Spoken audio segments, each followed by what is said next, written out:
विरारजवळील अर्नाळा सागरी पोलीस ठाण्याजवळ मुद्देमालात जप्त केलेल्या वाहनांना भीषण आग लागल्याची घटना घडली आहे। ही घटना सोमवारी सकाळी 8च्या सुमारास घडली असून या आगीत 12 चारचाकी वाहने जळून खाक झाली आहेत। विरार पश्चिमेच्या भागात अर्नाळा सागरी पोलीस ठाणे आहे। विविध गुन्ह्यात व अपघातावेळी जप्त करण्यात आलेली वाहने पोलिसांनी पोलीस ठाण्याच्या मागील बाजूस उभी करून ठेवली होती। सोमवारी सकाळच्या सुमारास अचानकपणे वाहनांना आग लागली। वाहनांच्या टायरने अधिक पेट घेतल्याने आगीची तीव्रता अधिक वाढली होती। या घटनेची माहिती वसई-विरार महापालिकेच्या अग्निशमन दलाच्या जवानांना मिळताच घटनास्थळी दाखल होत आगीवर नियंत्रण मिळविले। यावेळी 2 अग्निबंब घटनास्थळी दाखल झाले होते। आगीत गुन्ह्यात व अपघातात जप्त केलेली 12 चारचाकी वाहने जळून खाक झाली आहेत। या आगीत कोणत्याही प्रकारची जीवितहानी झाली नसून वाहनांचे मोठे नुकसान झाले आहे।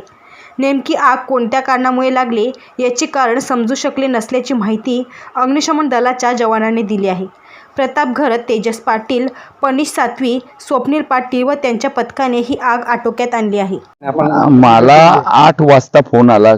माझ्या सदस्यांनी फोन केला आणि रवी पालकर म्हणून इथे स्थानिक आहेत, त्यांनी फोन केला का आपल्या पोलीस स्टेशनच्या मागे आग लागलेली आहे। त्याच्या बाजूला वस्ती आहे आणि शेती आहे। शेतीमुळे त्यांचं उपजीविका आहे इथे, त्या उपजीविकेलाच आग लागली। मग तगर, नारळाची झाडं, बोरीची झाडं, शेवग्याची झाडं ही जळून त्या गाड्यांबरोबरच तेवढेच नुकसान नाही त्यांचं पण बाजूला गाड्या तर पूर्ण जळालेल्या आहेत। फायर ब्रिगेडने आम्हाला विरार नगरपालिकेत वेळोवेळी आम्हाला उपयोगी पडणारी अशी नगरपालिका आमची आप्पाच्या फोनवर आप्पांना जर एखादी कंप्लेंट केली आम्ही तर ताबडतोब आम्हाला ते पूर्तता करतात। आणि त्यांनी हे दाखवून दिलं का आमच्या 15-20 मिनिटात ह्या गाड्या टच झाल्या इथे, त्यांना कॉल आल्यापासून नाही एकदम त्यांच्या परीने भरपूर मेहनत घेऊन फायर ब्रिगेडचा स्टाफ आहे इथे, त्यांनी पण मस्त मेहनत करून आटोक्यात आणलेली आहे।